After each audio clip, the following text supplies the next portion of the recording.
It's time to take A Therapeutic Dose, a prescription-strength reality TV podcast that explores the intersection of reality TV and therapy. Possible side effects may include entertainment, strong emotional reactions, and/or laughter. Here are your hosts, Ramona Ramirez and Margie McGee. Hello, everybody, and welcome to A Therapeutic Dose, where we meet at the intersection of reality TV and therapy.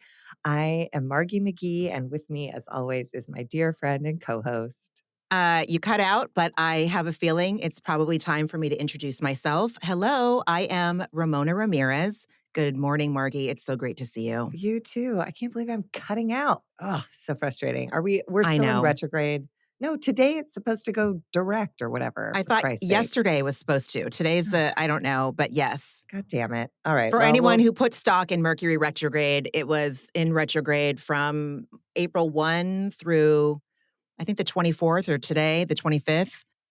Fucking retrograde. It was just remnant retrograde if I cut out. So hopefully we'll be on track now. And wow, Vanderpump Rules. Yep, we're talking about Vanderpump Rules, Season 11, Episode number 13, Jack's Attack. Oh, Christ, I know. I will say we're running under a little bit of time constraints on today's recording. So time constraint, we literally have 2 hours. But well, for us, I mean, but you never know, you know, like yes. You never know, right? And so I want to say that I know that there was a lot of talk about James not wanting to go to the wedding with Allie because he just, he has Hippie back. Hippie's been through a lot of trauma. I have notes to touch on that a little bit, but if we don't get deep into it today, it's only because Allie was on Watch What Happens Live following that episode last week. Oh, I didn't watch it. Andy brought up the fact that he didn't go, and Allie was giving a lot of backstory, like, yeah, that was at the beginning. He really shows up for me a lot. And so it's kind of like in real life, it's a non-issue.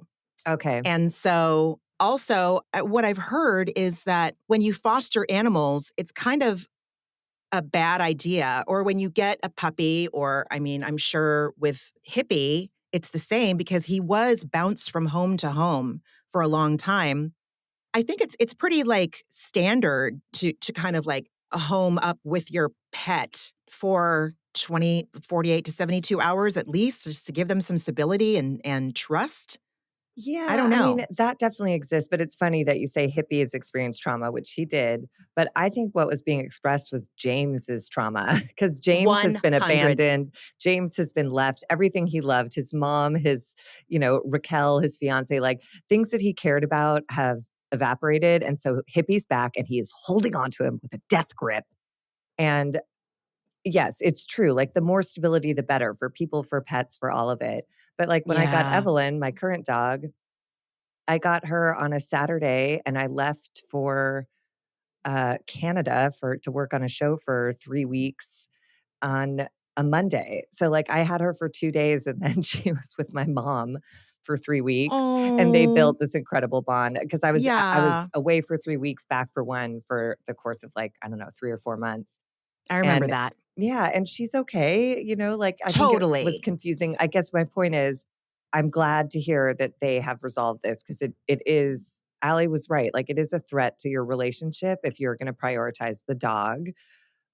It's her best friend's wedding. And in theory, that's a once in a lifetime event. Like, I'd be pretty bummed out too. But I also understand where James is coming from. And I think he just needed people to hear him more. Mm-hmm. Like I have, I get it. You don't have to tell someone who doesn't have a kid that they don't have a kid. We know, but we still have big feelings and perhaps they funnel to a pet. So you don't have to discount the feelings just because they're not related to a human baby. Just, Agreed. This is my PSA to people like Lala. Yeah. Just witness their feelings and they'll pass. As opposed to being like, your feelings are stupid because they're not attached to like a real thing. And it's like, we know how dumb we are. We get it.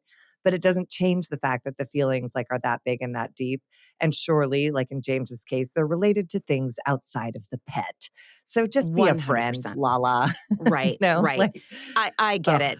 I get it 100%, and I felt the same way. I feel the same way. He is projecting his own trauma onto his relationship with his dog, and again, I hate to use the term if it's hysterical, it's historical because I feel that using the word hysterical is doing just what Lala did. It's negating somebody's feelings. I validate every single thing that James was talking about. And it was extremely clear to me that he was layering it onto the relationship with the dog. I But mean, I'd be okay if at some point I get to a fever pitch saying like, "I don't trust anybody," when talking about, like, leaving my dog in daycare. I'm okay if you oh, you tell cut out me, again. "Oh, no, Okay. Mercury retrograde." I'm just saying if I get to the point where I'm crying, saying, "I don't trust anybody," when I'm talking about putting my dog in daycare for a weekend, I'm okay if you go like, "That's hysterical." Like, it is a Okay. bit it's a lot, but it's just leaving out the element of like, "Well, I have kids." It's like, ugh, Yeah, like, that I was know, dude. We know. It's not about yeah, we had a that. whole fucking episode about your sperm party last weekend. Yes, and it Lala. is a bigger like, I get it. Like, if it comes to if we're on a drowning cruise ship, we're all gonna save your child first. Like, don't worry about it. But this is like, James needed some kind of support that was not being offered, and he was trying to relate by saying like, "You look for babysitters with a certain kind of care," and that Lala just took that in the wrong direction. He was just trying to say like, "I love something and I worry about it so much I that it's I making me come undone," and she yeah. was like, well, I dropped my kid off with a stranger, Rand's house," and it's like, "Ugh, okay, Yeah, and okay." she's just layering her shit on it. Yes, that's which yes. She's gotta find a way to cope with the fact that she has to do that. And that's what she's been doing this So whole season. It's so interesting you say that. Everything that comes up, she's always just nobody's listening to her apparently in her life. So, like, anytime someone has a big feeling, she applies however that big feeling is coming up in her own life and overrides whatever they're trying to express. Like, there's room for all of it, but she but doesn't let there be she's room. soft, Margie. Oh, I'm She's sorry. Yeah, you're soft. right. I'm She's sorry. soft. It's her She's in her soft soft season. era. The God. era, right. She can via con Dios, Lala. There. Caught myself. So yeah, so that's what I mean, there was a lot of energy on the dog, but I saw her say that. And so I figured that would maybe help us, you know, pull back on going off on it for 20 minutes, which Yeah, which we already we did. are which we are wont to do, which we Oopsies. just did. Exactly, exactly. Oh, and I noticed in last week's episode that if there were times when I was talking over you, Margie, considerably, it's because we cut out, but it's just I didn't know that when I was editing it. Likewise. Who cares? No We're one needs to hear about just my tech no, and, issues. we're just people talking. It's We're all just people fine. talking. Right, right, right. I do appreciate the fact, as someone that is not very compelled by alcoholic beverages any longer, I love the trend and upward swing of availability of non alcoholic cocktails. And the fact that there is an entire store dedicated to it. Of course there is, because we're talking about Los Angeles. I love that. In Oakland, there is a liquor store that I love. Beautiful, beautiful liquor store. To call it a liquor store just seems derivative, it just doesn't seem like it applies. And they have some real estate dedicated to non-alcoholic offerings, and I appreciate it, you I mean, know? it's huge down here. We had a steak mates dinner this week, and we went to Oh, a yay, restaurant, and steak mate. nobody in steak mates really drinks usually because it's like a weeknight and it just doesn't make any sense. And there was this huge drink menu with like pictures and everything, and we were all like, "Ha ha!" Nobody's looking at that. And when someone picked it up, and it's all mocktails, all of it. Mhm. They were all non. And I was like, "Oh my god!" They've devoted like a whole little like piece of art to Right. their mocktail list. So it's a whole Amazing. thing. I Yeah. mean, there's non-alcoholic gin now, which makes me thrilled. So, It's who doesn't fascinating. want to sip on something delicious, pretty, and festive, Yeah. especially with the warm weather coming up? Theoretically, it's freezing in Oakland right now, but I we'll know. see. And this time, when we pivoted to Burbank, we were treated with the metro line as opposed to an airplane, which will make an appearance later in the episode. But you know, I feel like that Southwest air pattern is its own character in this season. It should have an opening moment where it sloshes a beverage cart at the beginning Oh my because God. this episode in particular got a lot of jet stream It attention. It did. was pretty It great. did. Oh my God, that I would be love it. I look hilarious. forward to it. Oh my God, please make a video. Yeah, we need to do that. We need to do Yeah, that. with No the one else do cryobank that. guy and the Right. Southwest plane. Totally. Oh man, if only I knew how to do that. So we have Allie, James, and Jax, and I can't remember even where this scene took place. Were we back at Sir at the No, it's brunch? in James and Allie's backyard because it opens with Okay, James like dropping a beat for Allie, that's and right. then Jax arrives and James drops a new beat for Jax. So I don't know.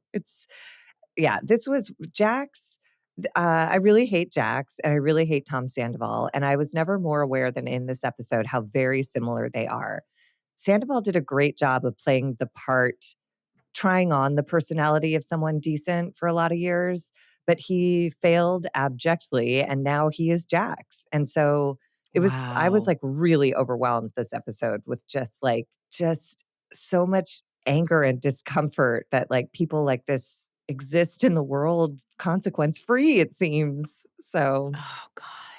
yeah, and Jax's Ugh. energy, it was such weird, intense energy when he arrived he knows how to be on camera. Like, why was he so fucking crazy when he Because walked in the gate? it's progressive. Your toxic coping mechanisms. And again, I am not going to diagnose either one of these men. I will just say they remind me of the people that I know who are narcissistic and are narcissists. It, all of our things get worse if we don't rein them in with therapy or some sort of recovery or unpacking of it, hopefully with someone that can help you do it.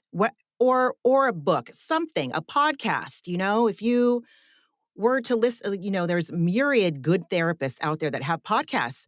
People listen to our podcast in lieu of going to therapy, which I find to be like the biggest compliment. My point is, if you're not dealing with your shit, it's going to even get worse. It's just going to get worse. And Well, and so Jax in real time, his life is absolutely imploding this week. This whole thing with chaos. him sleeping with his PR person in a bathroom, Brittany unfollowing both of them, like which is extra hilarious, contrasted with him in this scene saying, like, I can't believe Katie is going around telling people I'm having sex outside my marriage. And I'm like, who are you talking to? Like, again, we've watched the show since the beginning. Of course you are. Brittany knows it. We Oh, know it. shit. Everyone knows it. Yep. Like, you don't have Yep. to, don't do this act of like, how I would never. That's not The me. airplane knows it. Right. Ryan from Thank you. Cryobank knows it. Yes. Yeah, exactly. And the publicist's name is Lori Kay. And when that photo of them came out months ago, I was like, oh, they fucking for sure. Now, Lori Kay, I've always judged her. I've always indulged in judging her because she represents all of the contestants on The Bachelor and I guess Jax. So she probably represents she's their manager, I'm sure, of some Bravo celebrities. I mean, yeah, Jax. So that's like the kind of caliber that we're talking about. And I don't mean like the big Bachelor people. I mean the people that were peripheral or That were like did. last to come on the beach in Yeah, paradise. exactly, exactly. And so something water seeks, whatever. Have fun, Lori Kay and Jax. Ugh, gross. I know, dude. The way so Jack says that Katie's spreading rumors about him, which we know aren't rumors. I mean, we don't know definitively, but we can make educated guesses.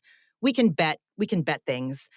The way James said, "Go make a pumptini," he was trying to cut Jax off like at the knees. Like when I was trying to shame Bill at Walgreens, you're going to have to go back to another episode if you don't know what I'm talking about way at the beginning of when we started. But that is the kind of thing where you just want to lob a shame-filled snowball at that person and you hit them right in their weakest spot. And In it's his satisfying. 10,000 nose job nose. Right. I It's loved that satisfying, but flashback. yeah, Yeah. for sure. It's one of my like all-time favorite like Vanderpump Rules moments. And we should mention Jax is over at James's house to discuss a brunch they're co-hosting at Sir on Saturday or something. But they do the Damn, dude. flashback to James, Jack saying like, go push buttons on your laptop. And again, I'm like, oh God, you're Tom Sandoval who said the same thing last week. And then James goes, why don't you make some drinks, bartender? Make another Cosmopolitan, Pumptini. Like there's It just was something so like chef's musical and kiss. amazing about I mean, I go back and He forth was about how I feel about James. In this episode, I kind of like loved him again. And maybe it's because it me started with too. that flashback that just will always have my whole heart. He had my compassion and empathy this week for sure, because it He was did just lose it yeah. briefly in this scene, although I assume it was producer directed when he goes to Allie, don't you have a reading to do? And she was like, oh, okay. And Oh, then like that's I left the thought she scene. was gonna do it for Jax. No. I thought she He was was gonna just trying to get rid, like dismiss her from the oh, scene. I shit. assumed there was a producer off camera going like, get her out of here. She's not in this scene. But the way James Oh. said it and the way they left it in the edit was just like, don't you have a reading to do, woman? I was like, oh, Fuck. Allie. But she didn't seem bothered, so I don't need to be bothered. Then we pivot to Sheena's house, and Brittany comes over, and Brittany says that she and Drax are trying for another baby, and Sheena shares that she and Brock are at each other's throats. Wait, can I And just add one yes, tiny oh my thing? gosh, please, please, So please. they have this brief exchange where Jack says he doesn't know where he stands with Lisa Vanderpump anymore, so he's a little bit nervous about going into this event. Oh, And that's James right. gently suggests, like, just bring her flowers. It's Lisa Vanderpump. Like, if you bring her flowers, she'll, roll over and open her legs and everything will be great. And Jax was like, oh, so be the bigger person. And I'm like, you insulted your boss. And now you're claiming she didn't do anything except employ you, give you status, money, a life, everything. What do you mean the bigger person? Just be a person, Jax. Just try being a person. And then the scene Jesus. ends with another airplane interrupts their conversation flying overhead. And Jax suggests that James incorporate the airplanes into his DJ set. And I was like, that's the only good idea Jax has ever had. Oh my And then God. James jokes like, oh yeah, the opening of my set is just an airplane. And I literally was like, yes, like that's your signature. I Because that's kind mean, of a great sound. It's got a lot of bass, it like does. The couple Beatles zooming did it. airplanes. The And Beatles did it with you back in the USSR, and I yeah, love that song. It's great. So I, yeah, you know, come on, James, embrace it, yes. I'm sure Jax would like reclaim it. sue him for IP or something, Oh but my God, it was a brief moment, the one moment where I was like, okay, Jax. And now I hate him. I don't know if it's roid rage or cocaine or Both. just just ego run rampant. Can you imagine trying to negotiate things in a relationship with him if he is so committed to being right versus being happy? Oh God. Oh God. He's horrific. And same goes for Sandoval. They both operate from the same place of rationalizing and justifying and righteously defending everything they do. And everything they do happens to be terrible, except for Utterly, suggesting a plane opening a DJ set. That's it. utterly terrible. Utterly terrible. Now we are at Sheena's house with Brittany. And Brittany says she and Jax are trying for a baby. And Sheena says she and Brock are at each other's throats, which we have seen all season. I saw Brock this week. I saw him. I saw him in his imperfectness, which we all are imperfect. And he had so many sane, rational, well thought out, considered opinions and just thinking. And I was like, okay, all right, all Yeah. right. You And know? maybe it was because it was in such stark contrast with Jax and Sandoval in this episode. Yeah, But I maybe really thought, I'm like, Brock is a man on a growth journey. He is 100%. trying. He knows where he fucked up. He wants to do it different. He's accepting the consequences, which are major. He has two kids who don't talk to him. Oh, God. And that's major. But he's not trying to. I really appreciated him when he said, I just need to keep working to do better in my own life. And hopefully they'll open themselves up to having a relationship with me. Can you imagine if our dads did that instead of Oh, saying, you're my daughter, you owe me? It's like, well, no, no. You I have to earn can't. you have to earn anyone's trust and respect, even I your own can't. kids. Even your So own thank you for kids. That's modeling that, right. Brock. Yes. Oh, God, Margie, you're absolutely right. Oh, that's not anything I ever thought that I would be doing in my life is comparing Brock to my dad, The but dad yes, I want is Brock Davies. fucking A, as we live and For breathe. today, for today. For today, right. It can change at any minute. I also Ugh, did wanna note that this whole season, poor Summer, or maybe she loves it, like, every scene she's getting her nails done or her hair done or her face beat. Sheena was, like, putting mascara on her at the top of the scene. I was like, "This child is just never not, like, in a full face," and it makes me like, she's so cute and so patient, so maybe she really enjoys it, but maybe. Sheena's talking about how, like, we're at each other's throats, so she's, like, putting mascara on Oh my her God. baby girl with a little Oh pink my cast. God. Yeah. Oh, that kid's so cute. The scene just made me feel bad. It just felt bad and trapped. It made me feel a little bit like both of these women. I don't think Sheena is trapped. I believe that she is definitely, I feel for her with her OCD and her intrusive thoughts and her anxiety. A lot of shit gets kicked up when you become a parent. And I was not prepared for that. And it humbled me like nothing else has. Talk about being cut off at the knees. I was humbled, so fucking humbled. And I can appreciate where she's coming from. And yeah, Yeah. yeah, It broke my heart because it does feel like, and I appreciated her, using the diagnosis of OCC and OCD, and using the phrase intrusive thoughts, and me I too. appreciate the editors following that thread throughout the episode so we can see when Lala's like, "Oh, haha, I'm calling my husband," and, like, she and Brock do a little bit, and you see Sheena, like, it's not funny to her. Her brain interprets it in a certain way, and it's not a well place in her brain, but it doesn't rationale doesn't apply when you're managing a mental illness, and she did a great No. job of managing it, and I appreciated her, name checking Zoloft and talking about how it worked for a month, but it made her too tired, and I just wanna remind everyone, or at least in my experience, it required a lot of different trials of different brands of antidepressants, different dosages, like, it took me a long time to find the one that worked, but when I found it, I touched down in a whole new, a whole new freedom that I encourage everyone to seek because it's a fucking gift to have a pill that balances your brain chemistry. You don't have to do anything. You're not failing if you're depressed or anxious.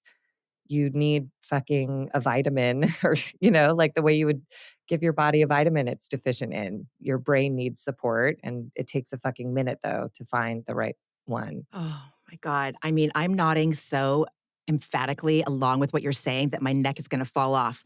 I loved that she brought that up.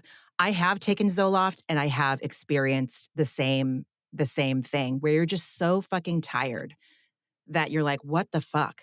And you can't function. So you might not be feeling as bad, but you're also just slogging through the day. And I will piggyback on what you said, Margie, and I will add, yes, was also my experience. It can take a considerable amount of time to find the right medication, the right antidepressant, the SSRI and SNRI, other types of medications, and norepinephrine reuptake inhibitor. Oh yeah, that's the SRNI. But I've even had differences between the brand version and the generic. You're the one who told me Brand that. I was having yeah. trouble suddenly with the antidepressant that had been working for a decade, and you were like, "Did they switch you to generic?" And they fucking did. Yep.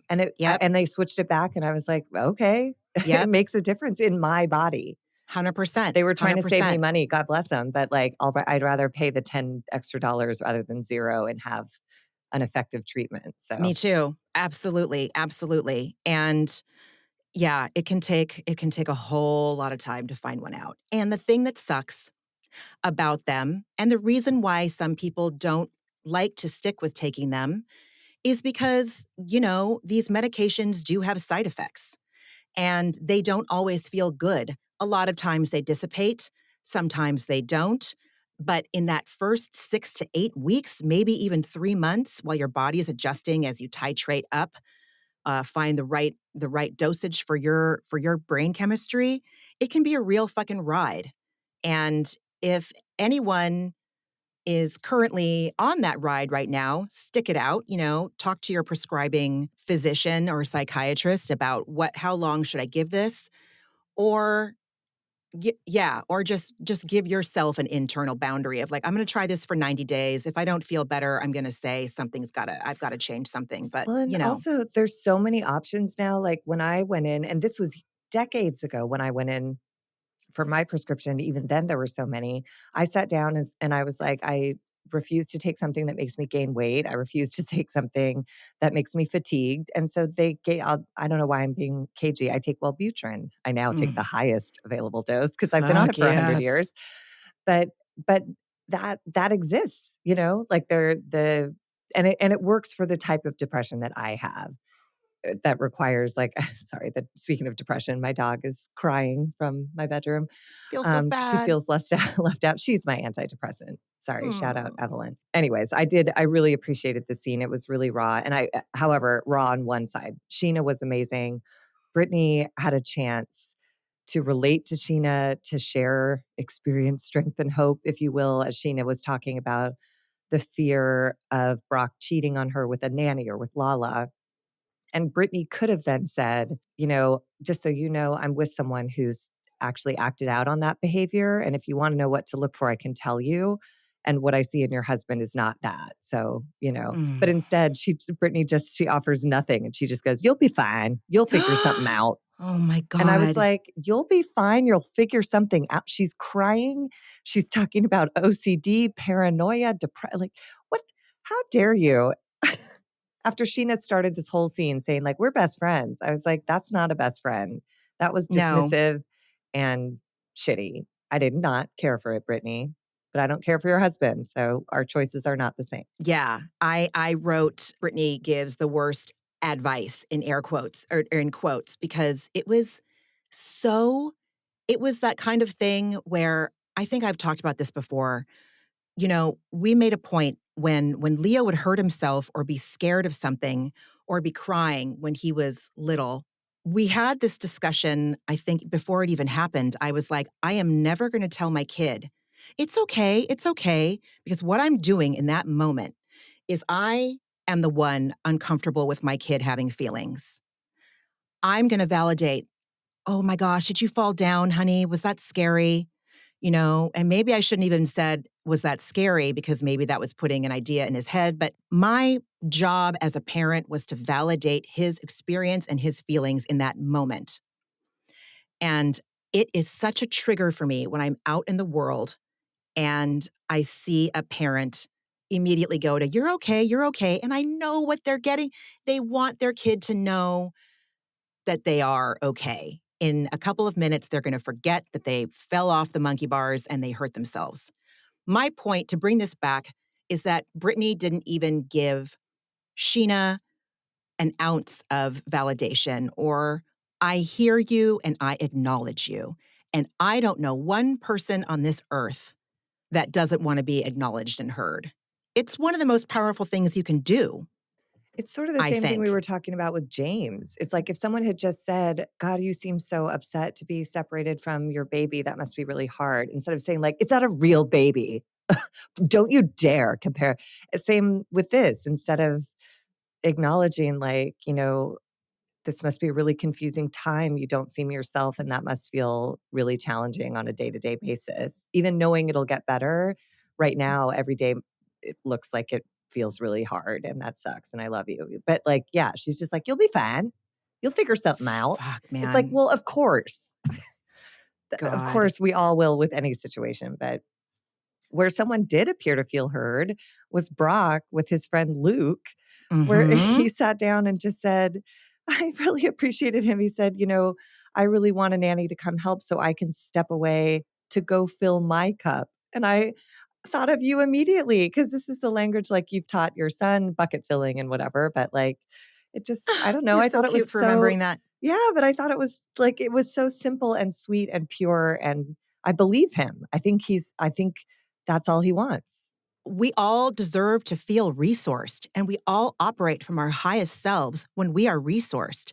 And especially as parents to a young child, Sheena has a lot going on that she is sorting out right now that is coming up for her again, which came up as, because she became a mom and she's mothering a young kid. And so it is a lot, and everyone needs to feel resourced in a situation like that. I fucking loved it. That was, if we're going to talk about this in terms of sports analogies, MV fucking P, peak MVP. For both of them, his friend Luke, like, didn't try to talk him out of it. Oh, I He know. just sat there and really heard Brock struggle, and Brock said that he wants a career.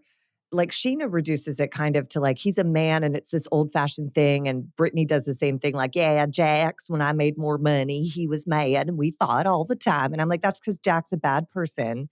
Brock is Yeah. much more nuanced. He's saying he wants purpose. He wants to contribute to making better lives to all of the people in his. It's a bigger deal. It's not about money. With Jax, it probably is, but with Brock, something much deeper is going on and filling my cup. I thought was sort of, I don't know, just sort of encapsulates the bigger issue. And I thought it was sweet language. I like Brock and I, Luke. There, I said it.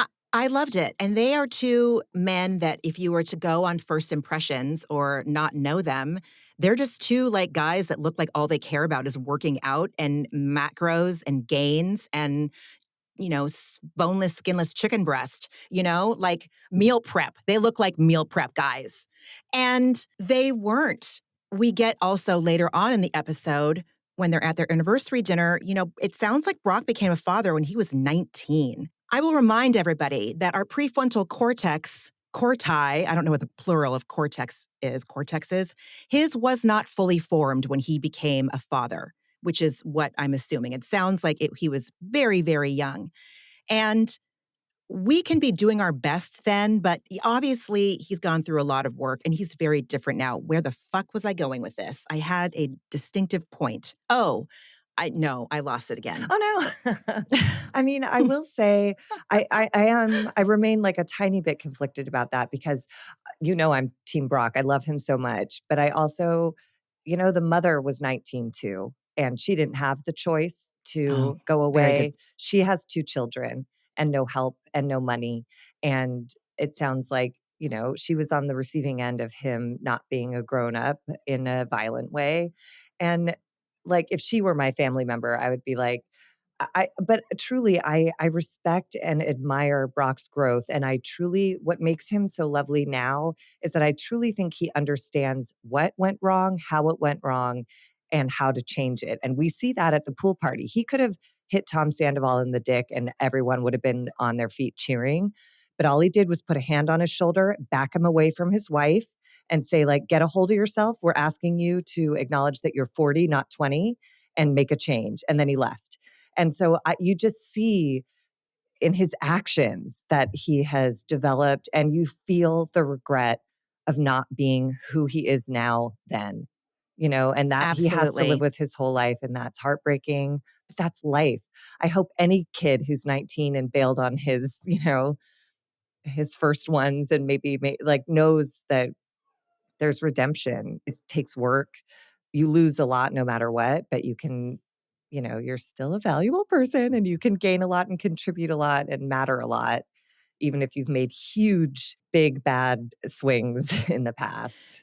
Yes, I love that you brought that up because that's true. I do. I remember, and I shared Lala's sentiments back when she was real judgy, and but yes, it sounds like we've talked about on the podcast before is making living amends. If you know that in the past you were doing things that hurt people, it's very powerful and important to say, I'm so sorry. And I recognize what I did. I own what I did. The next step is to the best of your ability, however imperfectly, is to not do that behavior anymore. And it feels like Brock is doing that. And I remember what I was going to say. Brock wants to contribute financially. I understand that. And I think that it comes from what we've seen on this show, he is extremely supportive of his wife. He's always there. He's always going to help her. He is a cheerleader and a champion for her. And what more do you want? My husband is very, very similar. He wants me to know that he's thinking about me and that he really cares about supporting me and our son. And while what he does may not always be what I need in the moment, I know in the big picture, that is his main concern. He's going to do whatever the fuck it takes to take care of his family. And I feel like Brock is very similar in that way. And again, MVP of the episode for sure. Yeah, I love So, him. me too. It And was he good. said at the end of that scene, he said, I'm not living up to the standard I set for myself. Yeah, I just felt that. And I'm like, but as the episode progresses, he has a plan. Like in the dinner with Sheena, he suggests therapy. He wants to take steps to move into a different place. Anyways, it's Brock Appreciation Day. Wow. Mercury's out of retrograde and Brock is in. Lol. As I live and breathe. Who Right? knew? Who knew? And then we go to a highly dysfunctional couple, Katie and I don't, Schwartz I having lunch mean, at Mel's Diner. And yeah, I was, again, I had to remind myself, these are castmates. They are castmates. I don't know if when they're not recording, do they do this? Do they go to Mel's Diner and, hang out for brunch? I But appreciated her justification of like, you spend a lifetime with someone and then all of a sudden someone just turns the faucet off. It's like, that seems weird. it does. And I thought this lunch was, I guess, successful as far as those two are concerned, but I just didn't care. I appreciated Katie for calling Schwartz out when he was like, oh, Joe said something that broke my heart. It's like, and Katie was like, well, she said she didn't feel seen and appreciated because you hid her and talked shit about her. So, whatever. But otherwise, I just didn't care. I was like, "Ugh, congratulations on divorcees sharing a milkshake. Like, eat shit. I don't know. I don't know what kind of mental gymnastics/math Schwartz was doing at the end of that scene when he thinks that Katie dating Tori was a way to get closer to him. I was like, I think dude, he's just trying to be like cute and funny and take the yeah. focus off of the head job, the the job he did on Joe's like mental state. I think he's just trying to shift the focus and be like, I Mm. think Katie still loves me, don't you? As opposed to letting us focus on you moved Joe in with you, treated her like shit. And then she said, these are the things I need. And you said, go to hell. And she said, we shouldn't hang out anymore. And now you're presenting it like saying, and so I said, we shouldn't spend time together anymore. No, you didn't. She did all of that work. You did nothing. So enjoy your God. milkshake and orange juice. That table just looked, Milkshake everything on it looked and disgusting. omelet. He ordered an omelet and then had a huge ass milkshake with it. I mean, listen, I love food. I love omelets. I love milkshakes. I can't imagine where I would want a milkshake at the same time I want an omelet. But hey, if that's your jam, that's your jam. But it didn't look appetizing to me. That's grounds for Blech. divorce right there, that order. I don't care about Tori. They compete about who Tori I liked don't more, give and a I just don't flying care. fuck. Right, right, And then we right, get right. to Sheena and Brock's anniversary dinner, and I just wrote, I really like these two. They're so cute. I don't like Sheena, but not based on this scene. I don't like her based on other stuff. Agree. But But I like her. I but like Sheena as a mom, and I like her yeah, I agree. willingness to be in a partnership with her husband. Brock says no phones. The boombox comes, and Sheena really wants to live stream it or do a reel or a TikTok. And he's like, bruh, can we just like fucking have an anniversary dinner? Yeah, I mean, I'm I not mean, Sheena. it just wound up being sort of a continuation of the past conversations they'd had separately with their friends, where he says he doesn't know what he's doing now. He's lacking purpose, which is like a huge thing. It's a huge thing. And he's humble enough to say that he's not the main breadwinner and that makes him uncomfortable. And then Sheena suggests that maybe this is his second chance to be a dad and he can be Oh the my best fucking God. dad. And as someone with daddy issues, I was like, be a good dad. It matters more than you know.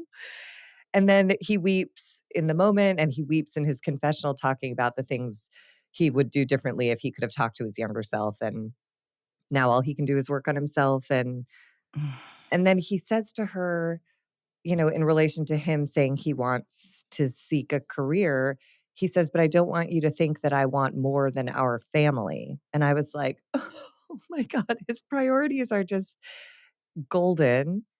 And then he Wow. says to Sheena that he wants to work on the relationship. He says, "I want to go to therapy." And then he says, like, the best jock, poetry I've ever heard. He goes, "I love you, honey. I think we do need help. I wanna go to therapy, and I think we'll get there, and I love you." That's what he said, and I was like, that for whatever reason, I found so moving. Eat shit, Shakespeare, like, we have Brock Davies in the house. Eat shit Shakespeare, that's hilarious. I I loved that when he said that he wasn't contributing, that Sheena was, like, visibly and palpably in complete disagreement. Like, what how can you even say that? You contribute so much. You're so available to me and your daughter. I believe that's what she said. Yes. And that is what we have seen. And you and I, of all people, would not give this man that credit if we didn't see it. And I don't believe it's an act for the camera. It doesn't It's not. seem like What it's an the act. beauty of Brock is, like, I don't think he's, sophisticated enough to act something like God this out, bless. Yeah, right? But I love that about him. I'll I take a know. He's a earnest. dumb He's golden very retriever over, earnest. like, a wily fox any day, you know? Yeah, yeah, and he acknowledged that he's full of regrets about his relationship with his older children and his past, and he wants to work on that relationship too, and he acknowledged that him getting better is the bridge to that. There is no magic. He has to work for that, and he acknowledges that, and they deserve that, and again, MVP Brock. Yep. This Ay, was ay, great, ay. and then, God, it's just whiplash throughout this episode. Then we go 100. to Tom and Tom going to get tattoos and some vintage '90s convertible. I wrote cringeiots, like cringe idiots. I just can't I don't even It's know what to hilarious. do. Like, I could barely I almost had to, like, burn my house down and move just because this scene aired in under my roof. Like, them in that car together, I couldn't it was so embarrassing. Wasn't it? So embarrassing? Margie, my vagina self-sealed. Now, I have no sexual attraction to either one of these men, but just I was so repulsed and repelled, and I wrote poser alert. Now, it's not the fucking Mustang's fault. That car is fucking cool as hell. I would love that car. They diminish it, though. They But reduce its no, curb exactly. appeal by a million Exactly. because it's inauthentic, like everything both of those morons do. I don't believe you Totally. even knew what that car was. Someone in production said it was cool, and Sandoval was like, "Let's get it when we take you to get your tattoo, and I'll wear a tank top and max headroom glasses Oh my and god. bite my lower lip and move around." And God, it I'm gonna lasted hop into the forever. car Oh, like Dukes blow of me! Hazzard. Oh God, He is such a fucking poser. He is such a fucking poser. And speaking of posers, and listen, I don't know this tattoo. I don't even want to call it a tattoo parlor or a tattoo salon. This was like a tattoo. I don't know. And I feel like I'm gonna get on my high horse right now, and I'm probably gonna be a dick, but I'm I'm used to a certain type of tattoo artist, especially like I have my one and only tattoo. I got it at there was no question in my mind where I was going to get it. I was 24. I went to San Diego and I got it at the same place where all my friends went. It was the one place to go where the tattoo artists you knew they were fucking great. My husband is for all intents and purposes, sleeved. His most recent tattoo was done by the guy that did mine, who reminded me of my grandpa, by the way. I love, shout out to Juan Puente. And just the fact that the tattoo artist was wearing a shirt that said tattoo logic, period, in really it was just the most boring design, and my husband's also a designer, and so I'm used to good design, And it was just, I don't know, but I was judging. I was judgy. It I was was so judging. the 2 scenes, this one, Tattoo Logic and Face Gym, could have happened in the exact same place. If it were a TV show, It's it would true. be the same set and they would just redress it because it's just like 2 places that are gonna go out of business in 3 months, and, there's just nothing going on there. Nothing of, like, artistic value or community interest. There's just nothing to keep those businesses alive. Yeah, The I only don't thing I know liked was watching Sandoval fall off the chair, and I do admit I completely. rewound a couple times to watch it happen, to watch his face. He's trying on, like, funny guy, and it's not his bag. He's too dumb. You have to be smart to be funny, there, I said it. You do. You And do he's have to be really smart to be dumb, funny. so it's really painful to watch, and for everything that maybe the 2 tattoo artist doesn't have to offer, he didn't laugh, he didn't smile. When Tom Sandoval fell on the ground, he just shifted his eyes and looked with disdain and then went back to his work, and I was like, Okay, I will allow "Listen, that. it's only because I watched it 300 times, but, like, these guys, they're Oh hopeless, right? I mean, they're God, in their 40s now, like, I don't know how this they changes. They just I bum don't me either. out.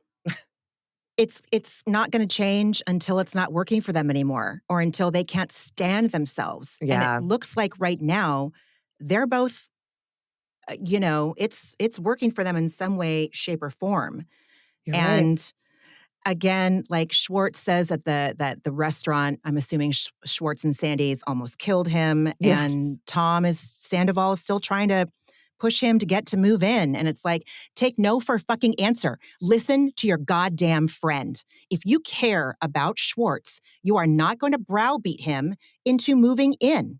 He doesn't care about Schwartz. He doesn't He care about doesn't. anyone except himself, and that is on full display this season, and it's relentless. There is not a moment where he cares about anyone or anything outside of himself. It's so gross. Repellent Yep. and repugnant.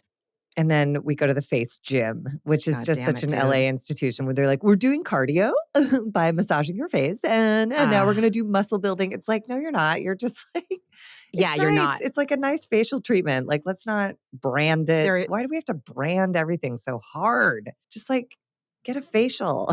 Anyways, this is, You cut out, James. so I'm not Oh, I'm talking. Okay. sorry. Yeah. This is No, no, James. we cut out, so I wasn't talking just in case you were still going. Oh So, god, I'm sure I was. no, that's great. You're allowed to. We have a podcast together. That's what We we do is we have do. a conversation about these people. We do, but Face Gym is, Yeah. like, the last place that I need to be, like, over talking. We basically just get the introduction of James, the notion that James does not wanna leave the dog with anyone but his brother. His brother is unavailable to take the dog while Allie's best friend is getting married, and so he is refusing to go on that trip, and he kind of overtalks her and shuts her down a little bit here, claiming that he just got hippie back and now is not the time. And yeah, clearly in this scene, I was like, something else is going on because I'm like, what is it? Is he worried about a biting liability since Hippie's not trained? But Hippie's been in all of these group settings, all of these parties. Like, that's not it. And so that's when I started wondering, I'm like, what is going on? And then by the time he has the full breakdown at the party, I was like, oh, all of his abandonment shit, all of his Yeah, when you love something, it leaves you shit is front and center, and he's not completely. able to Completely. manage it. Absolutely. Absolutely. Agreed. These young collagen-filled faces getting They look getting so there. good. I know. When it was I done, they were know. both, like, blissed out and glowing, and I was like, "Oh, Mhm. you beautiful people." Mhm. Mhm. Mhm. Yes. Agreed. Agreed. And then we have a short scene with Ariana and her partner Dan on FaceTime, and Craig interrupts her workout to come in to get an armful of supplements and ask her how much longer she's gonna be. And I was like, just really? I'm sure it was producers, but just Maybe, but, I mean, just even Tom's assistant is like an arrogant, passive-aggressive asshole because he interrupts her and he's like, "How long do you think you're gonna be? 'Cause, Tom would like to get in a workout at some point." Oh my And God. let's just remember, Ariana's not even sweating because that's a joke at the end of this where she's like, oh my God, I'm starting to sweat. She could not have been in there for more than 15 minutes. So don't give me this at some point as if she's just like going hard all the time in Tom's gym. Idiots. Oh my Poor God. Dan. Dan's not going to go the distance. He's a really nice, soft place for her to fall during this breakup, but like they're not a match, right? I I, see I, nothing in between them that I makes me curious about. yeah, I think he's good for right now. There could be something we don't know. I'm not sure. I didn't like the fact that when she did make I know it was a joke, but when she was like, I don't know, maybe I'll break a sweat. And he was all, I was like, dude, don't do it. Felt, I know, I acknowledge it wasn't body shaming, but it felt like it was like,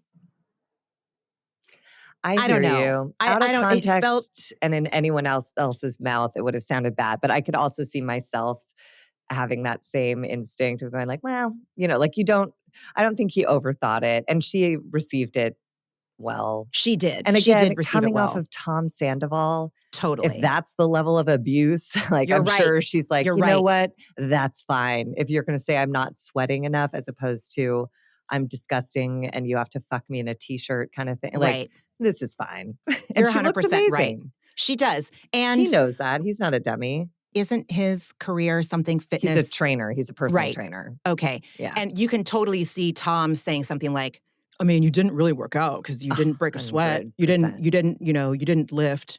Fuck you, douche. Now we go to Ay brunch at vey. Sir, and I thought this was really interesting. So Lisa Vanderpump is seated with Guillermo and asking why Jax is co-hosting a brunch at her restaurant after he's talked so much shit about her publicly. And Guillermo lies. And he says, I didn't know anything about this. And then shortly thereafter, he gets caught in this lie when James says, like, oh yeah, Jax has been bugging me and Guillermo for months about this.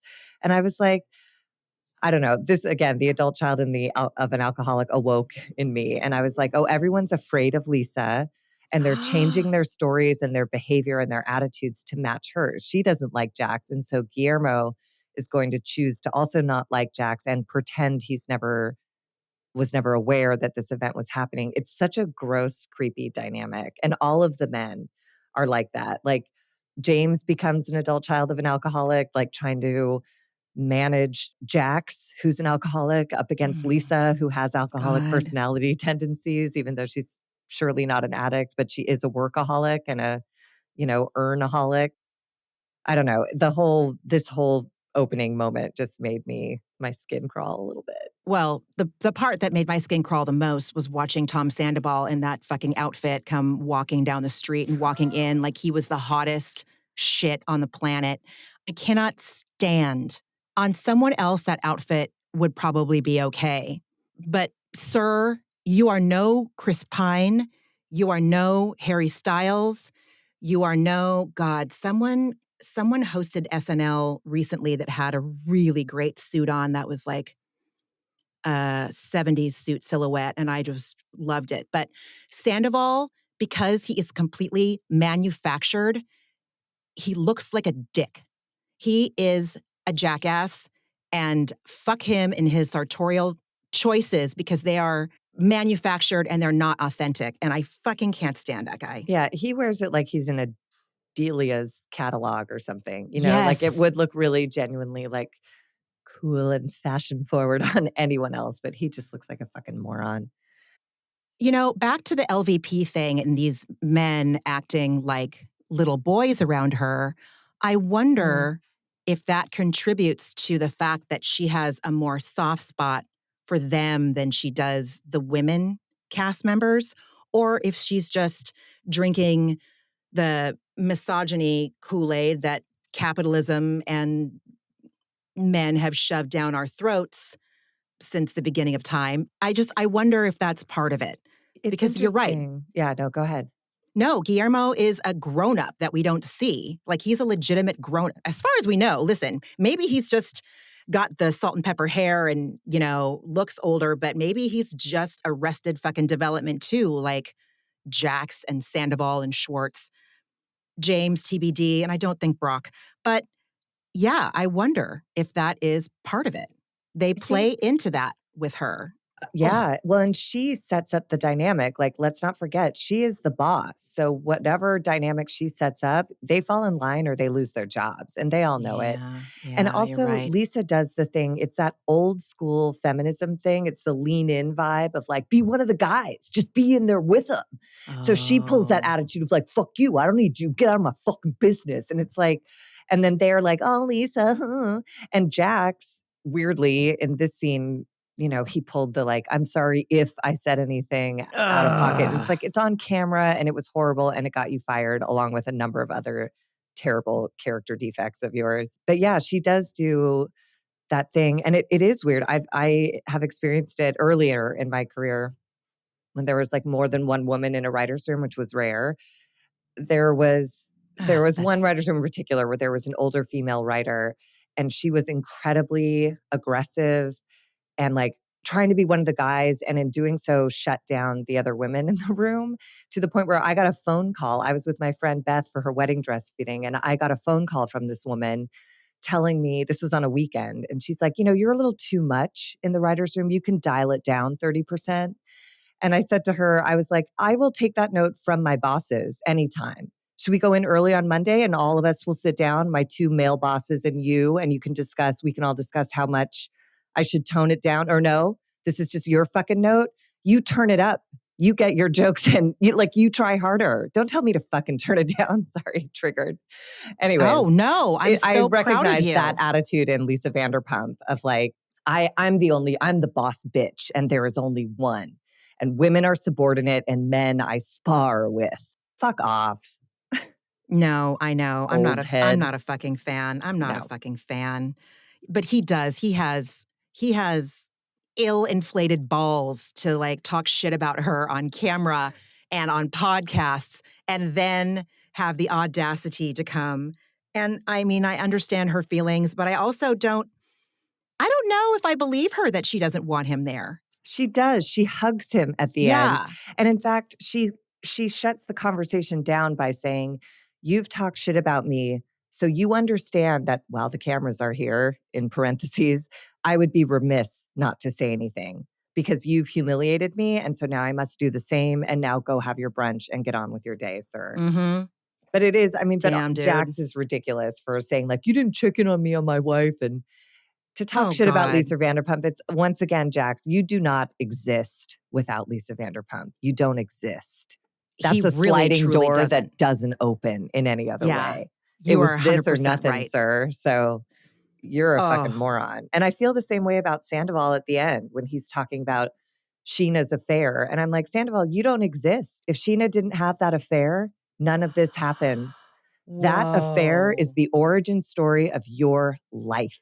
That affair bought you your house. That affair bought you your stupid band. That affair bought you your name. That affair bought Scandival. You've been immortalized in pop culture history because of that affair. Don't fucking talk shit about that affair. Don't talk shit about Lisa Vanderpump, Jax. Don't talk shit about Sheena's affair, Sandoval. Neither one of you are anything. You're dust without these women. If we ended the episode right now, we would just be done. That is worth. I know that we don't really say this that this is not a mic drop. I know mic drop is no longer cool, but Margie, that was fucking brilliant and 100% on the nose. It's true. Everyone owes everything to Sheena fucking Shea.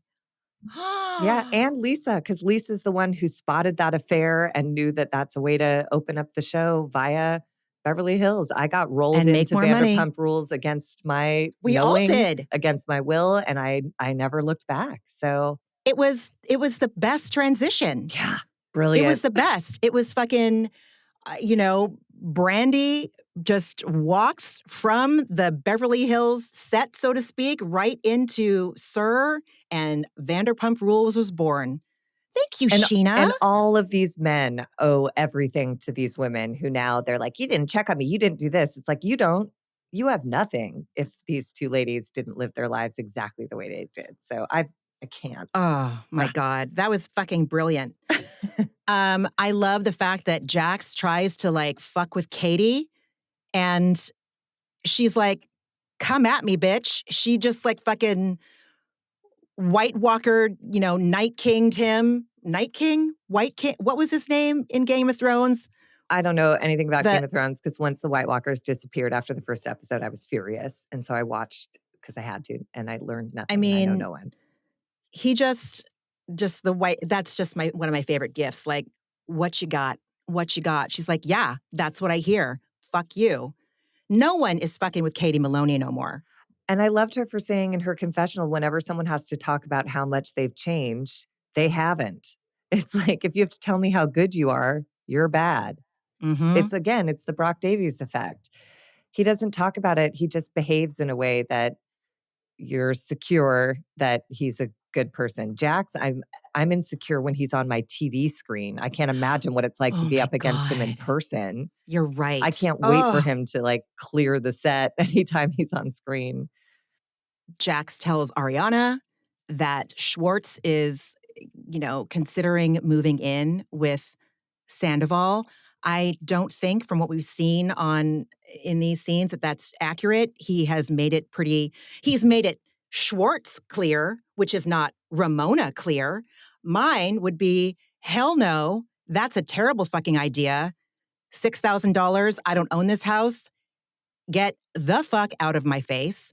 Schwartz, oh, that doesn't sound like a good idea, but he's still saying no for all intents and purposes. And as we always say, if it's But not an enthusiastic yes, it's a no. Okay. yep, yep, But yep, Jax yep, is just trying yep. to get in, stir the pot and be a dipshit. And again, so unself-aware. He sits down, he's like, I'm not one to gossip, guys. And the whole table erupts in laughter because it's like, do you know you? We know you, idiot. And God. Ariana doesn't react. She shrugs and puts a napkin over her body, which like I God. related to. When you wear a cutout dress and you don't feel great in your body sometimes, you just got to cover up with a napkin. Maybe she was protecting herself from Jax because he's not safe and Oh, yeah, like you're right. she His just wanted glare, to his he's just gaze, yeah, whatever. he's just so he's going to judge you. He's just a shit. James asks Sandoval to come to the pool party and calls him out on sounding like a fool. But he did it. This is where James is a man in progress too. Like he invites everyone to this after brunch pool party, including Sandoval, and takes the opportunity to say, look, man, I don't wake up mad at you. And I don't think as men we need to go down this path any further. And Sandoval condescendingly says, like, it's big of you to recognize that. And James looks God. appropriately horrified. And again, if he'd punched Sandoval in the dick, we all would have stood and applauded. But instead, he says, he suggests that Tom Sandoval consider recognizing how he's acting because he's like, in 6 months, you're going to look back and regret how you're doing. Like this doesn't it doesn't look good. And that Sandoval like looks like he kind of considers it, but like it clearly didn't occur to him. He thinks everyone owes him an apology, and that's what he thought James just did. All James says was like, "You deserve to have your ass kicked, but I'm going to choose not to because that's where I am in my life now." And then Sandoval was like, "How big of you?" Like, oh Oh my God. God. Yeah. They recorded this, I think that episode somewhere along the lines, we realize it's getting close to Halloween. And I know James wanted to have one last pool party before the seasons change. Lol, I say seasons in air quotes in Los Angeles. There are seasons, don't get me wrong. I had Uggs, I had a puffer, I had flannel, I had my winter shit. My point is that that was the fall. This is now spring. And on all of the podcasts that sent, we have not heard anything from, been no rumblings that Sandoval has changed or acknowledges shit. No, and in So, fact, I think James was, like, giving him a warning about the reunion. I think he was saying, ooh, like, "I think you'd be right to recognize your behavior now on camera rather than having to apologize, cover up, defend, whatever it is you're gonna do at the reunion in a couple months, buddy." fantastic. Just. So we pivot to the pool party at James. I can't remember if some sort of public transit went over our heads, such as a plane or a Metro Surely. Link.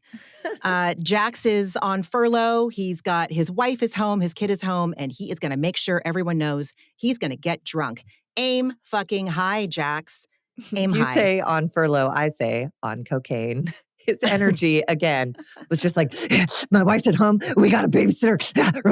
Like he was just so aggro and crazy. As that little girl says in that old El Paso taco shell commercial, ¿por qué no los dos? He's on furlough and on You are cocaine. quite Yes. right. Yes. Porque Yes. no los dos. ¿Por qué no los dos? And we talked already a little bit about James talking about his fur babies and that exchange. And then in the backyard, Jackson, Katie, I just wrote "have it out?" ? And then I wrote, "Who cares? He's a rager and a liar." Bye. Like she just said, like everyone talks about us online, and he says everyone talks about you online. It was just like one of those back and forths that led nowhere, and God. it just made me think like Jax is 45 plus, and that's it. Just I don't care As I don't far as care he to wants waste us to printer know. ink on him. I know, right? Yeah, like I mean, I think that there have been rumblings too that he's lying about his age. I wouldn't be So surprised. yeah, Katie don't give a fuck. No. Yeah. Then Schwartz asked Ariana, you know, if she would hate him if he moved into her house when she moves out. And Ariana offers a very sympathetic no.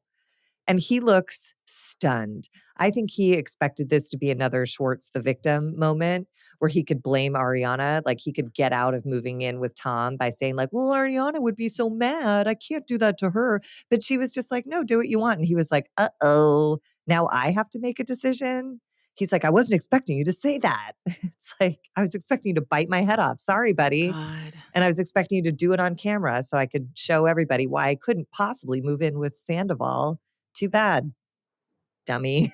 Jesus Christ. You're absolutely right. He wanted an easy out that he could communicate to his friend, Yeah, which he wanted he to should just blame someone else for his yeah. life choices. Gross, Gross. dude. Gross. Gross. That is just ew. A lot of people talk about the ick. That gives mage ick. IMHO. Sandoval and Kyle Chan show up with at least one or two purses. I was dying laughing again. Yes. He had What his is in purse again. these? I don't know. I don't know. And I don't want to know. I think it would just add to like the mortifying existence of Tom Sandoval. But he does take a second to pet Hippie and say under his breath, "If I ever talk to your mom again, I'll tell her you said hi." And I'm just like, and then later, if you recall, he's whining about everyone bringing up the affair and bringing up the past. I'm like, you entered this party talking about the woman you fucked who broke up like, you are only at fault. You manufacture all of your own misery. I cannot. Too much. This was just like Jack Sandoval overload for more than my little system could manage. Absolutely. Absolutely. Oh, God. Sheena really wants to leave and go home and put her baby to bed, and Brock does not. And I understand both sides, but it's in my mind, I would have just said, why don't you take a lift home or get a ride? Well, I guess no one lives in Marina Del Rey, and that would be a considerable lift fare. But like, there's options. I didn't. Yeah, I mean, neither one of them were perfect, and both of the conversation got a little heated, but that's understandable and But I forgivable. thought to me, this is the example of like a healthy relationship. Sheena says she wants to go put the kid down at 9. Brock wants the nanny to do it so they can stay and have fun. Sheena explains to him, but I want to read her the Halloween books. I want those memories. Brock gets out, gets dressed, and goes home. To me, Mm. if I can be in that relationship, fuck yes. They both expressed what they wanted. They clarified when the other did not understand. And one of them made the choice to go where where the argument made the most sense. Sheena wants a memory with her daughter. Brock got out of the pool. No questions asked. Compromise, man. Into it. I'm into They it. were mature. Mature. You're absolutely right. Sheena tells Schwartz how fucked up she got and how much insecurity was planted in her brain after, finding out that Sandoval cheated on her best friend with Rachel. And then, the subsequent jokes that have come up or rumblings in the press, which probably shouldn't have been rumblings to begin with, but whatever, that's a whole other fish to fry, and also Sandoval can't understand how much the restraining order had an effect on Sheena. What? Listen, there's having shitty behavior or being a shitty, selfish, self-centered person. And then there's having someone put a fucking restraining order on you. And that And was directed by Sandoval, as Raquel has confirmed. That was vindictive and shitty, and he chooses not to hear Sheena's side of it. He knows what he was doing, and it's so damaging and punishing, especially because they're in a marriage where there's a current kid involved and there's other kids that it sounds like they would like to make contact with at some point, and a restraining order, especially for an act of violence in that family, is real sensitive. yeah, Fuck Tom it is. Sandoval. Yeah, agreed. And then he mopes about Sheena, creating one vague lyric in her song. And he goes, for me specifically, it's been a lot. And I'm like, oh, it being the affair that you had, the lies that you perpetrated, you brought this on yourself. You put this on everyone else. It has been a lot. And this is the other thing that I get all pissed off about. And it's just Tom Sandoval that brings it out of me. But it is other people. Like, cheaters like to believe that their actions happen in a vacuum. And just because they start there in a vacuum doesn't mean they stay there. And once the news gets out, the repercussions run far and deep, and the betrayal affects everyone that the cheater lied to along the way. Everyone. It's not between, this is me yelling at like my dad and every ex-boyfriend. It's like, it's not just between you and the person you cheated with.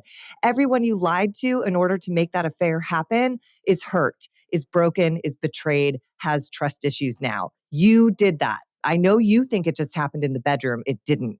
Everything that you did in that bedroom affected everyone in your life who cared about you and trusted you in a way that you betrayed. Eat shit, Tom Sandoval. And totally. Totally. Yeah, no, I agree 100%. And I'll add that he's never taken responsibility for it. He's never taken an authentic shred of responsibility for it, nor validated anybody else's experience in it. He just is worried about the fact that he is a pariah, a Bravo pariah, and And fuck him, Sheena, of dude. all people, this whole season, Sheena has been trying to get him. She's been offering ways for him to take responsibility in a meaningful way that will change his relationships in a positive way with these people in this cast. She has tried 100 times, getting shit talked about her by other cast members, still trying to get Tom Sandoval back into the fold. And this, I'm glad, it was so egregious. It's just over. There's no, and Brock comes over and like rightly reminds Sandoval, like, you sing a song about fucking your best friend's mom. You changed lyrics in your songs to address fucking Raquel. And Sandoval just diminishes all of this, saying like, but it's Sheena's acting like more of a victim than me. It's my story. I'm like, but Oh you're my not a God. victim. You're the Oh my perpetrator. God.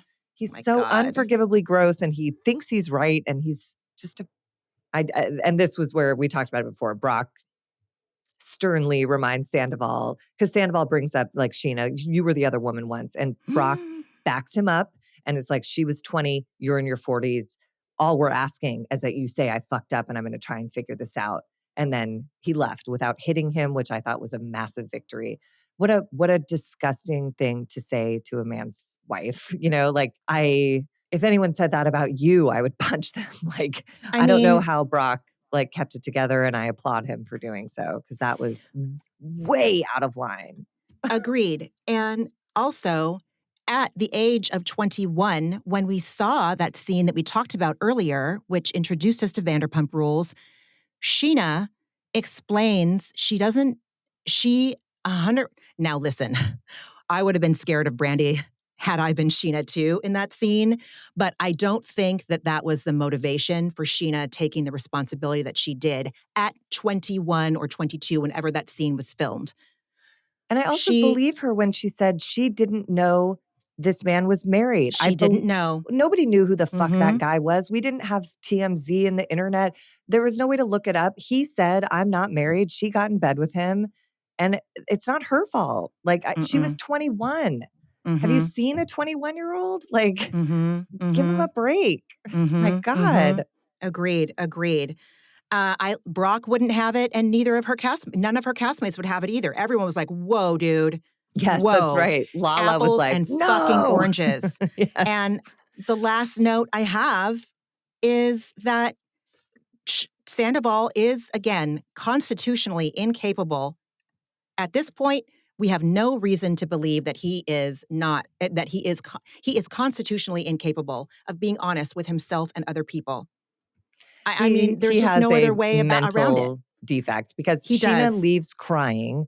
Ariana kindly goes after her to comfort her, and Sheena's left crying, okay? And Sandoval stands there defending himself, saying that, "Isn't this explosive affair and the horrendous, behavior he perpetrated, isn't that the past? That was 6 months ago, guys." Fuck. And we're talking about 2006, and you're comparing it to 6 Right. months ago in a cheating scandal that, like, swept that, like, international headlines, sir.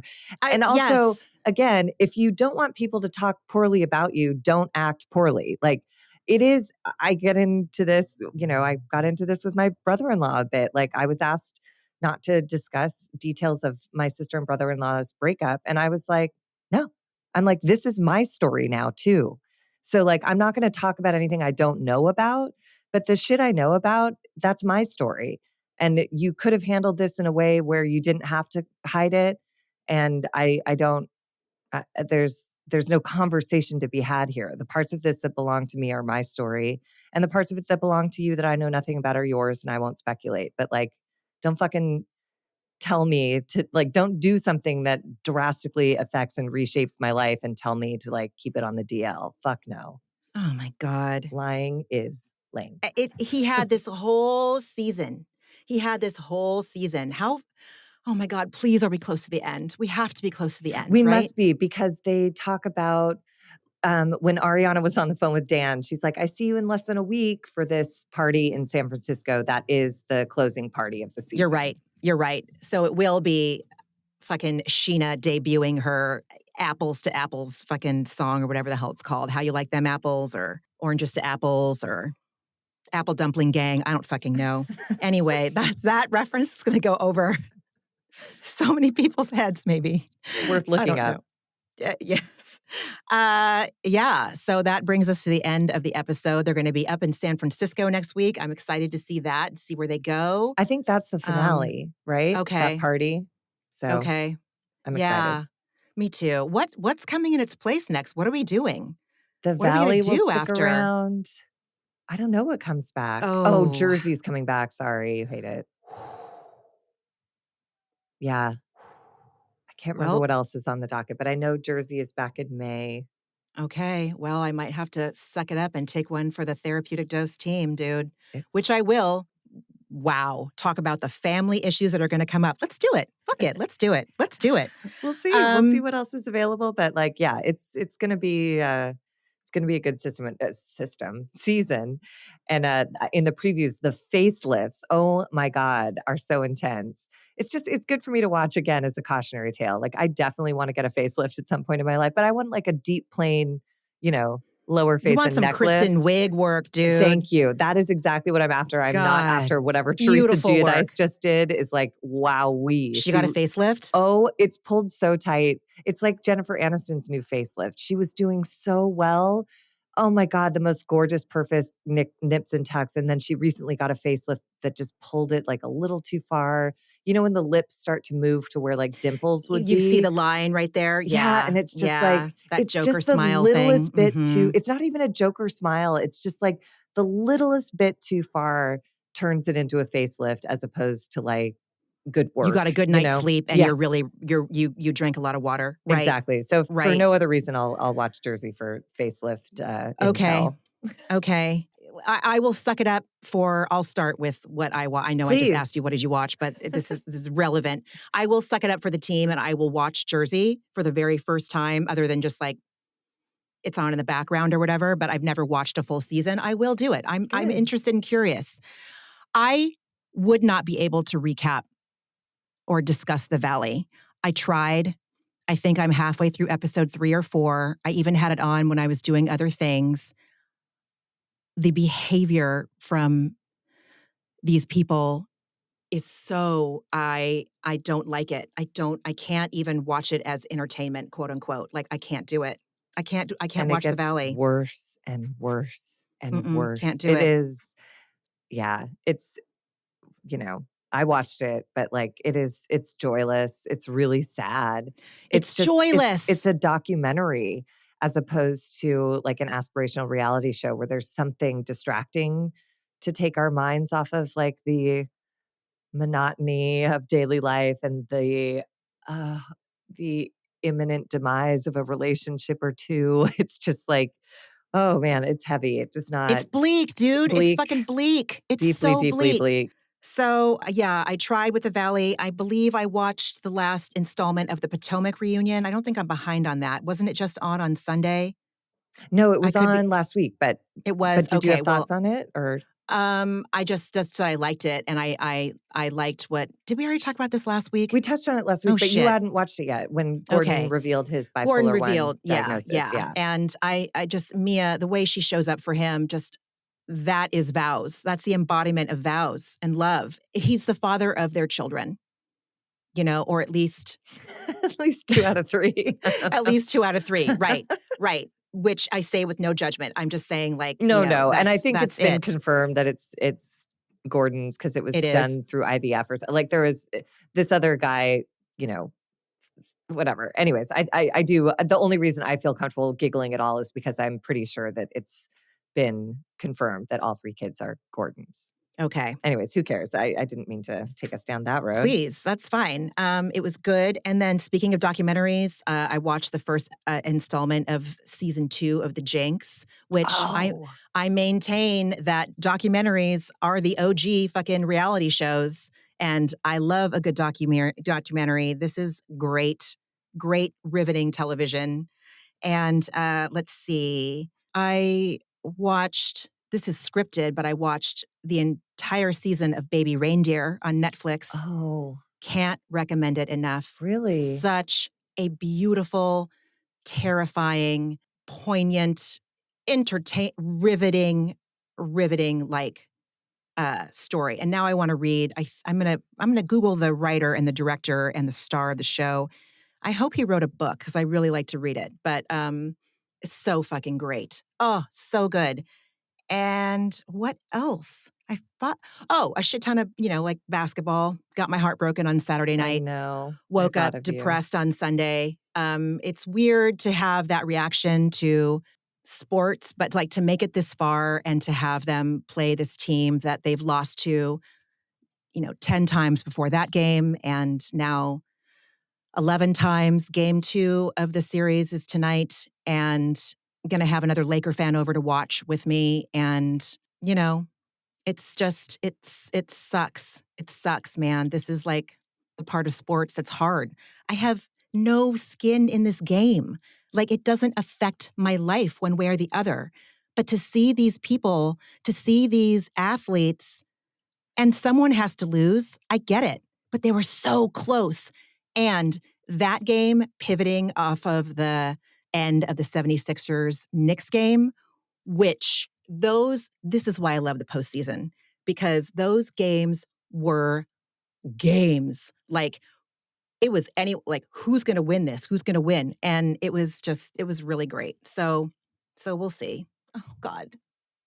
I mean, I don't know. I just I know that reality TV stars like don't really affect my life, but sports actually does. Like when the Yeah. games are over, I do actually carry it with me through my life because 100%. if Michigan has a bad season, it affects their recruiting and then you go through those like down spells. Like Michigan had like a decade of rebuilding years. Every year they were like, this one is a rebuilding year, and like then there were 9 of them. But Oh, yeah. then we had last season, a perfect season with a, national championship. So it's the ride. It's the full ride. Like it's the commitment of being a diehard fan of a It team. You is. ride every single season with them. And the NFL draft is happening right now. And so I'm Oh, that's following all my right. little Michigan players to their new teams. And it's Aw. so exciting because you watch them take their phone calls and however, I know the NFL is like, it's a rough place to land, especially Michigan players coming off of this season. They had such an idyllic season and they're about to land in like a whole corporate enterprise called the Dude, NFL. But this is still an exciting time of year. I love the NFL draft. It's very exciting and I'm hopeful. glad.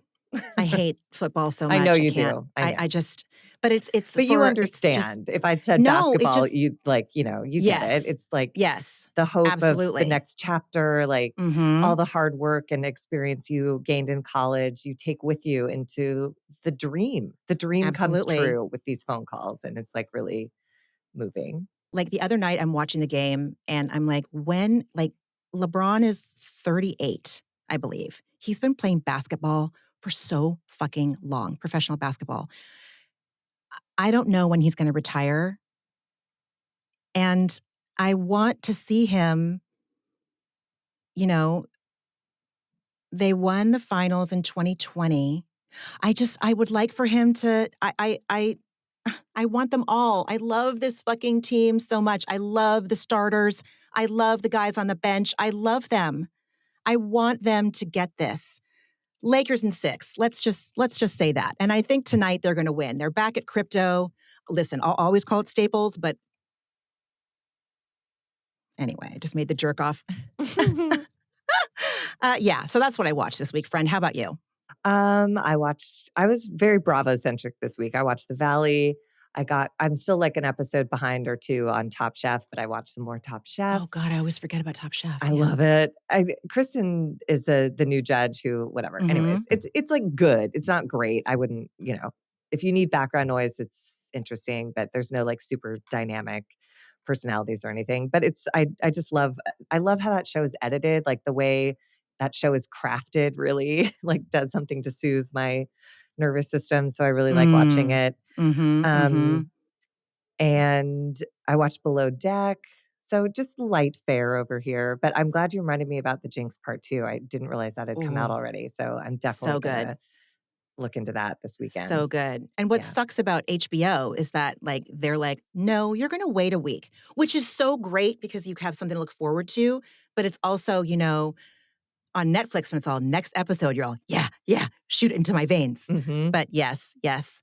Um, and what was your antidepressant? Oh, go ahead. Oh, You I was go. gonna ask you, what was your antidepressant? We had our fundraiser on Saturday night, and it was so fucking fun. It was way funner than I ever expected it to be. And it was trippy because again, it's a progressive, it's a bar hop. So it wasn't just people trickling in, it was like a handful of people trickling in. And then all of a sudden it was like 40 people walked in the backyard. Your And brand it new was backyard. it was terrifying and also really, really super fun. I put a TV in the backyard because I didn't want to miss part of the game on Saturday.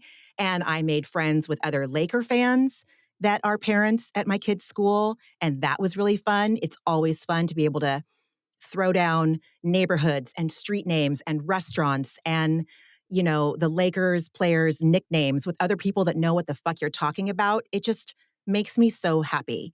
And we moved up here. One of my best friends lives up here, but other than that, I really didn't have a community that I anchored into until my kids started this school. My husband really didn't.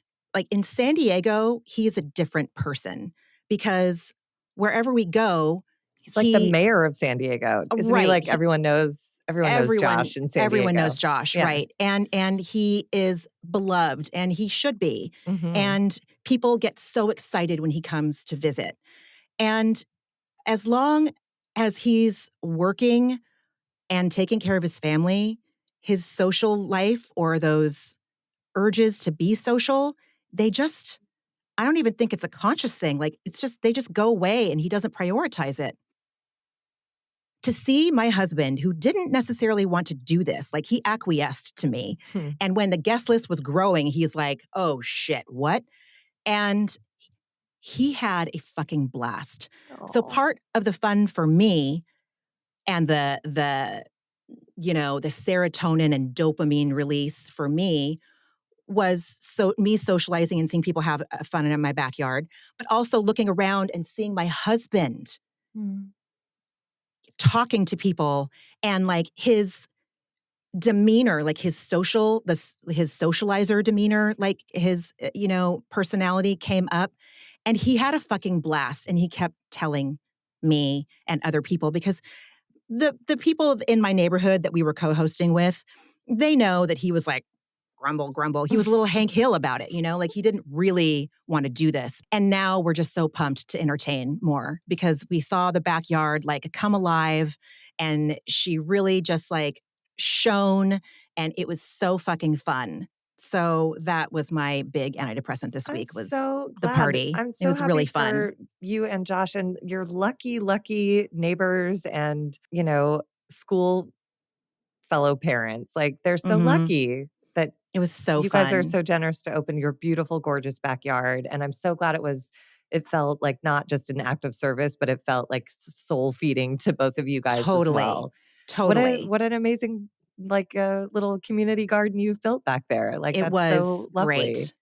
And then we were both exhausted for like the next I'm 48 sure. hours. Like I forget how much energy it takes to socialize like that. So, Yeah, and anticipating it and and then plan, coming down right. from it, like, it's a Right. huge thing that Right. you guys did. It was really I'm fun. so, so glad it was successful on, like, every Thank level. you. Thank you, Yay. friend. How about you? What was your antidepressant? It's in a similar vein. It's sort of like the new friends vein, and so my old friends, the people who have been in my life like you forever, are so good that I'm not like a no new friends person, but I'm really particular about, like, letting new people in. And this week I had like a big new friends week. A friend, not a friend. I'm working with a woman, I'm consulting on her pilot. And she invited me to her birthday party. And I was like, oh, please. Like, she doesn't really want me to go. And then I was like, just Oh. fucking go. So I drove to her birthday party. I parked and I was like, suddenly I had 100 reasons not to go in. And I was like, you're alone. You literally know only the birthday girl. This is crazy. This is stupid. What are you doing? And then I made a phone call to someone just to be like, here's what I'm thinking. And I'm going to just commit to do the 20-minute rule. So, like, I'm just going to say it out loud to another human being. I'm going in for 20 minutes. I'm getting out of my car, and I stayed on the phone with this person as I got out of my car and walked into this party. And lo and behold, I stayed for 3 hours, met amazing Oh. people. Like, it was beautiful. They live in Silver Lake in your old neighborhood, and with a Mm. view of like the observatory at night. Anyways, who cares? So that was like a new friend extended an invitation, and my old self was like, you have enough really great friends, you don't need to go. And like, the springtime in me was like, just get out there and try to grow new things. And it was I love wonderful. that. And And oh, go ahead. Sorry, sorry. No, no, no, no. just in the same vein, yesterday I took a beach walk. A friend in this dance class that I take was like, do you want to take a walk? I live at the beach. And I was like, ugh, the beach, so far away. And I drove out there. It was like a perfect day. We walked for 2 hours. We talked about Mm. everything from dance to death to like everything in between. And just like connecting with new people, like being like, I'm sure I've talked about it on this podcast before, and God knows you've heard about it. Like, there was a friendship betrayal 4 years ago that like shut me the fuck down. I closed every available door I could find and added new ones and fortified them with new locks.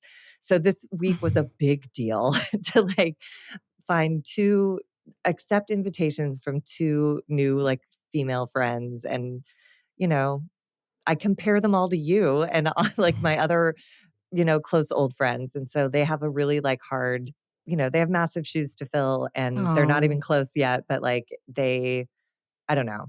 Knowing that I have good friends with you also gives me the courage to try to cultivate new friendships, because I just know I'm taken care of, and loved. And I have, decades of proof of that in this relationship. So Well, now I'm coming back around to like, you're my antidepressant, old friends and new friends. Oh my God, yes. And you just made my day right now saying that. Like the fact that I can give you a sense of safety as you meet new people, which is still, it's never not a vulnerable, anxiety inducing, maybe just a little bit, but like, or a lot. And like to know that you have like the safety behind you and the soft places to land behind you makes it so much easier to go in. You're absolutely right. And one thing I have always loved and respected about you, and I'm so glad you brought it up, is your 20-minute rule. I can do anything and go anywhere for 20 minutes. That's it.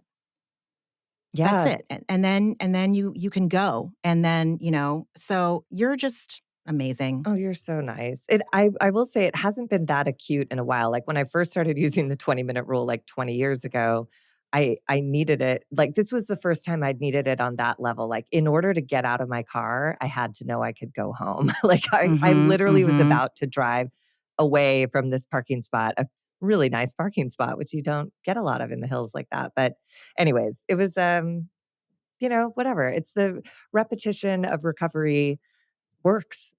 It makes life bigger. It All the does. things like happiness, joy, and freedom, it provides those things, but it's not without like effort along the way, as you well know.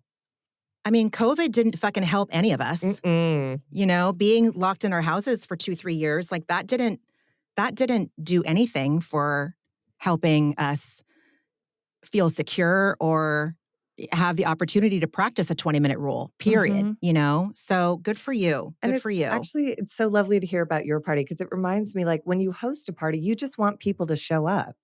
Like what a disservice I would have done to drive all the way there and not walk in. When you put Totally. together a party, what what's satisfying is that people are there to enjoy the work you put into it. So, Mhm. anyways, oh, That's it's true. That's 10:30. true. I have to leave Oh, in 10 Jesus. minutes. We All did right. it though. We Yeah, did it. we did. We did. Okay. And I will just say to wrap it up, Erica, if you're out there listening to this episode, thank you so much. A lot of people wanted to hear about the podcast on Saturday night. Oh, cool. And a friend that listens to it, she was cheerleading it when I was there explaining it, when I wasn't explaining it. And I really appreciated that. So if Yes, you also Erica. are a Thank you. cheerleader for our podcast, please rate, review, and subscribe and make sure your downloads are turned on. You can find us anywhere you find your other podcasts, iHeart, Spotify, Apple, yada, yada. So with that, everyone have a great week. Margie, I love you so, so much. I love I you love you. too. Always. Yeah, everyone take good care of yourselves and we will talk next week. We will talk next week. Bye. Bye. Ramona and Margie are, obviously, not doctors and do not provide medical advice. Their content is intended to be used for entertainment purposes only. It is not intended to be, should not be interpreted as, or used as a substitute for medical advice or a diagnosis of any health or fitness problem, condition, or disease, nor a recommendation for a specific test, doctor, care provider, procedure, treatment plan, product, or course of action. My mom isn't a doctor.